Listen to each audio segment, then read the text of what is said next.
The 2026 Electoral Act is now into law, but the opposition is calling for it to be thrown out. The big question we're putting to you, I beg your pardon. All right, I'll take that again. Now on our discussion segment, Nigeria's political landscape is heating up this morning as we examine the newly signed 2026 Electoral Act, while the government hails it as a step forward for democratic process.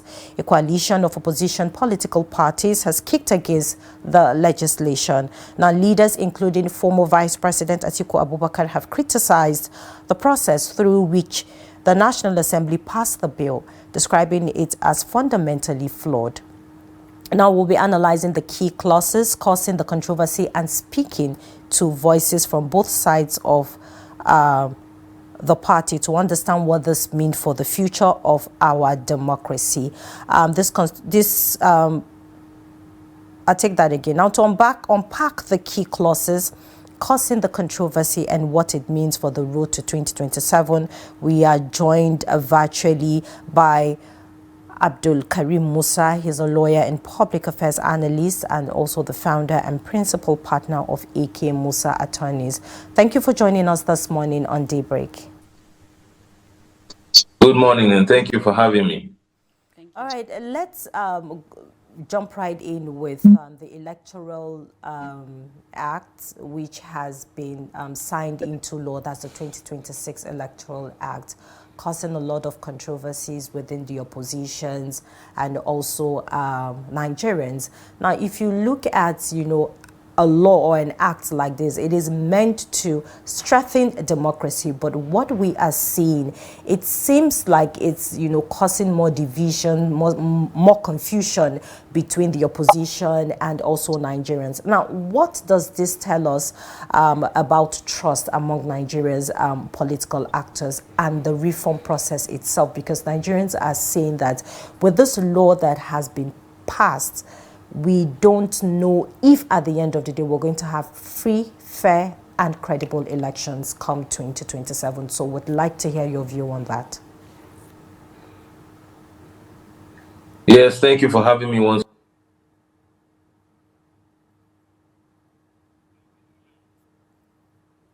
All right, Mr. AbdulKareem Musa, kindly unmute your mic. We cannot hear you. Okay. Can you hear me now? Yeah, yes, we can. Please go ahead.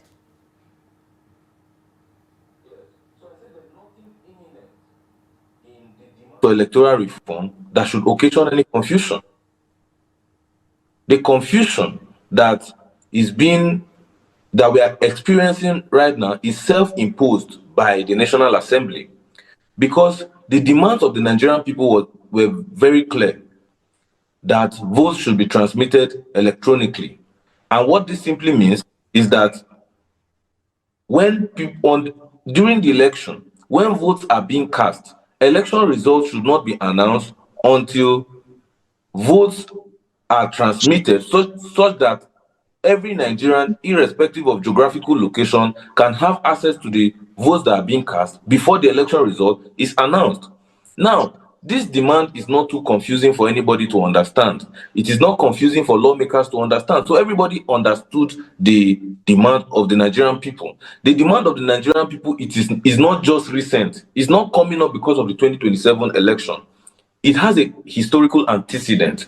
In 2011, there was an attempt by INEC to introduce an electronic means of transmission of votes, but they didn't succeed because they were trying to do it by text message. And so in 2015, there was an upgrade. That was when INEC introduced smart card readers. So you can see that there has always been an attempt to introduce an electronic transmission or to introduce something electronic in ensuring that our elections are free, fair, and credible. Up to 2019, shortly before the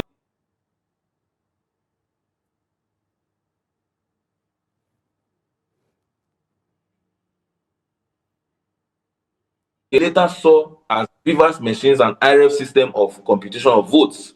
But because of the proximity of that time before the 2019 election, they could not implement it. And that was why you saw that the Electoral Act was amended in 2022 so that they could use beavers machines, IRF portals, and all the other technological innovations that we wanted to use in 2023. So upon that amendment, we had the 2023 elections.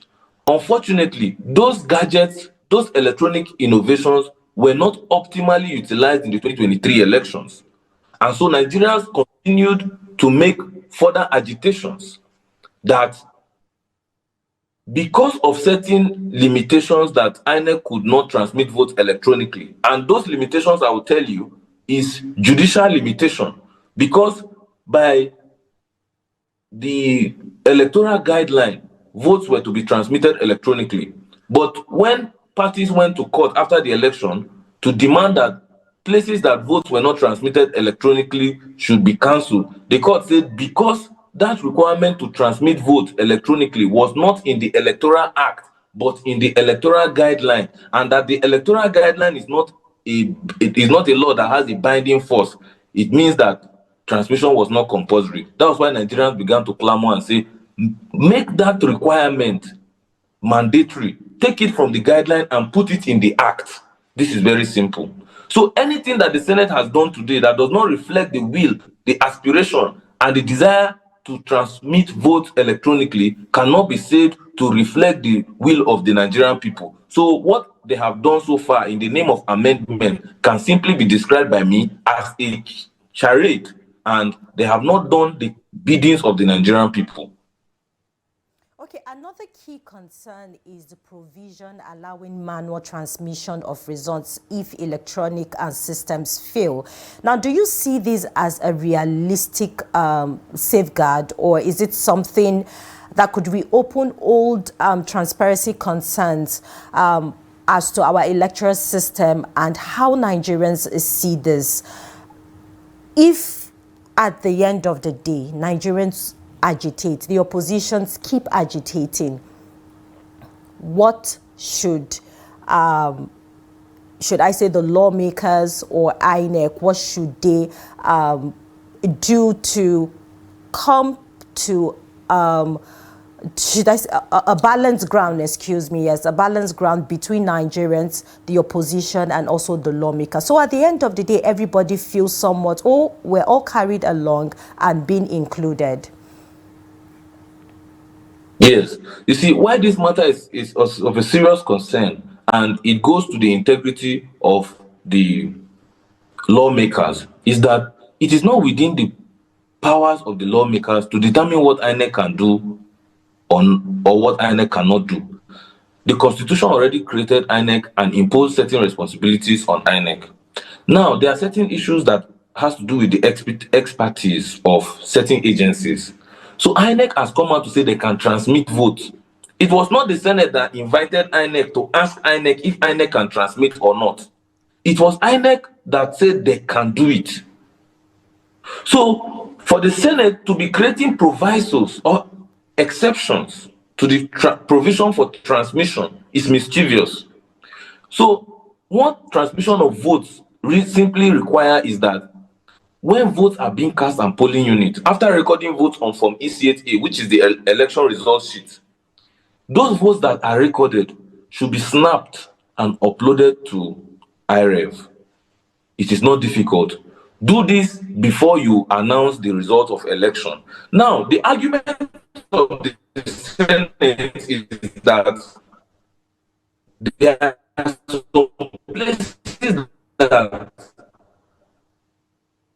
there are infrastructural limitations, like there will not be network, so they cannot transmit results. So when they cannot transmit, Nigerians have a problem with that, because that's what there are alterations, there are malpractices that are being experienced whenever we rely on the election result sheets.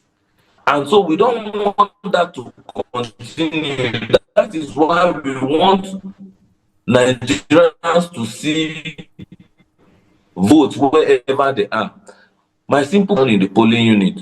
No, because before you announce results, there has to be a total collation.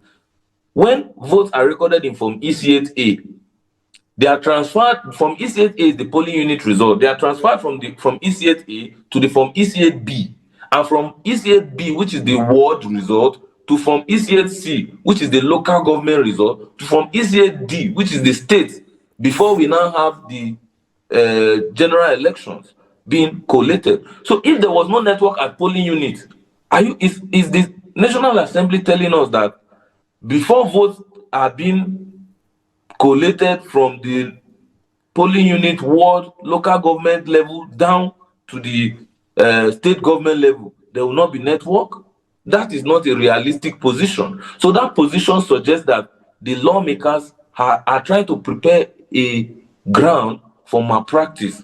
And for me, this is unfair, because in law, there's a principle that states that justice must not just be done, but it must be seen by all parties that it has been manifestly done. So it is the call by the opposition party that there should be a reamendment of the Electoral Act is justified. Whenever parties that are going into an election do not have confidence in the arbiter, the authority that will determine the outcome of that election, All right. whatever election you are conducting cannot be said to be free, fair, and Okay. credible. All right. Now, the opposition has described the 2026 Act as hurried. I mean, most Nigerians have described this act as the fastest to be passed into law. So now, does the legislative speed suggest a genuine push for reform, or is it a tactical move to catch the opposition unprepared? What do you think? I think it's a tactical move to catch the opposition unprepared. Anytime the National Assembly amend an act speedily or carries out their function so speedily, there is something to suspect them for. The last time we saw this magical speed in enactment of law was when they were amending the Police Act. A Police Act was amended within 24 48 hours. And what was the amendment about? Amendment to extend the tenure of the then Inspector General of Police, the retired Inspector General of Police, Egbetokun. So an act was amended within 24 hours for the benefit of a single individual. So that unrealistic speed is a ground for sufficient suspicion.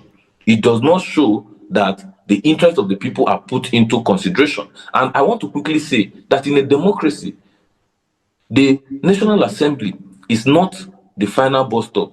The presidency or the executive arm of government is not the final bus stop, but the people are the final bus stop. So if the people are clamoring for a position, INEC, which is constitutionally designed to carry out that function, have come out to say they can carry it out. The people demand that INEC should carry electronic transmission out. It is not within the powers of the Senate to refuse to do the biddings of the Nigerian people, especially when there are other stakeholders and political parties that are interested in the same elections that we are talking about. Okay, when we look at Section 60, number 3 of the Constitution, I mean, it gives presiding officers the power to switch to manual transmission if there's a network failure, because it's a part of the theme that President Bola Ahmed Tinubu said. He said, you know, humans would walk into these centers and vote as humans. So why do we need the computers to tell us, you know, our results? So do you think this provision genuinely creates room for manipulation, or is it simply a practical backup in case technology fails, especially when report says that the network coverage is already high in Nigeria? Now, the question is that, has this provision been there? It's been there. Why are we clamoring for an amendment? It's because it didn't work. Whenever you want to curb corruption or you want to reduce the interference of human beings, you would have, whenever you do that, you would have high level of efficiency. Now, cast your mind back to the time where we did not have BVN in banks. it was easier for people to manipulate and keep multiple account numbers. But how did the government resolve that issue?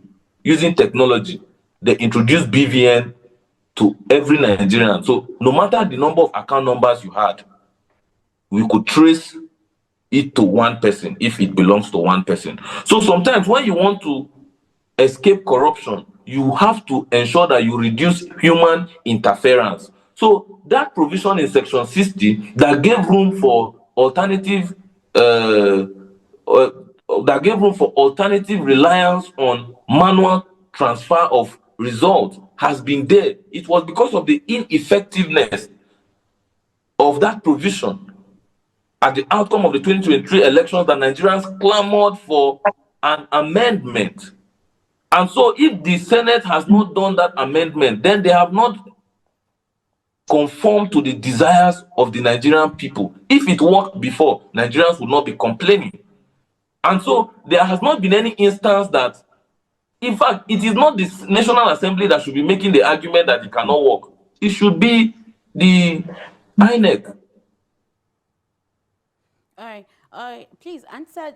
We need your view, so to say, on this question. Is the legislative mandate restricting parties to direct or consensus primaries a violation of the constitutional right to freedom of association?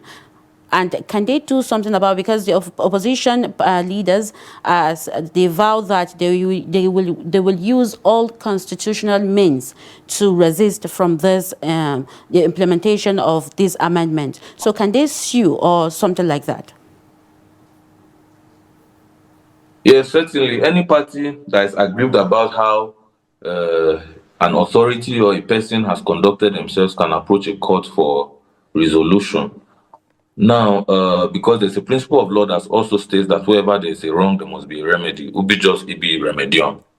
Now, the conduct of the National Assembly does not reflect the democracy that Nigeria purports to be practicing.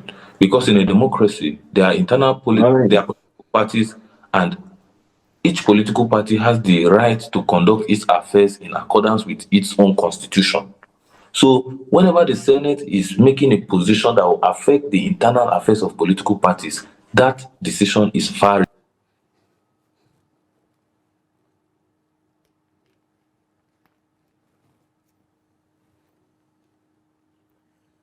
which is the APC.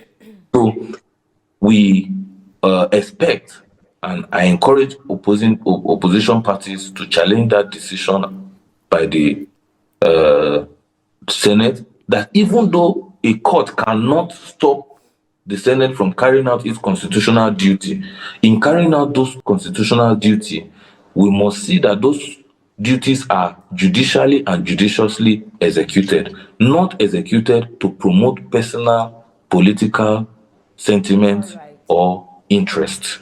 Because in a democracy, power belongs to the people.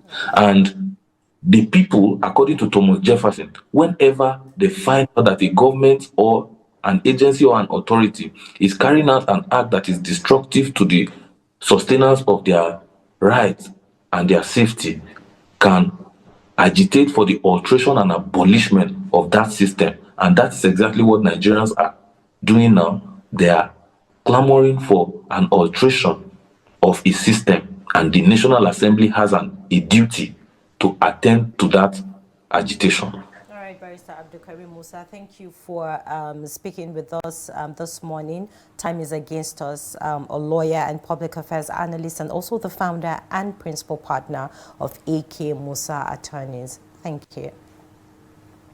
Thank you for having me this morning.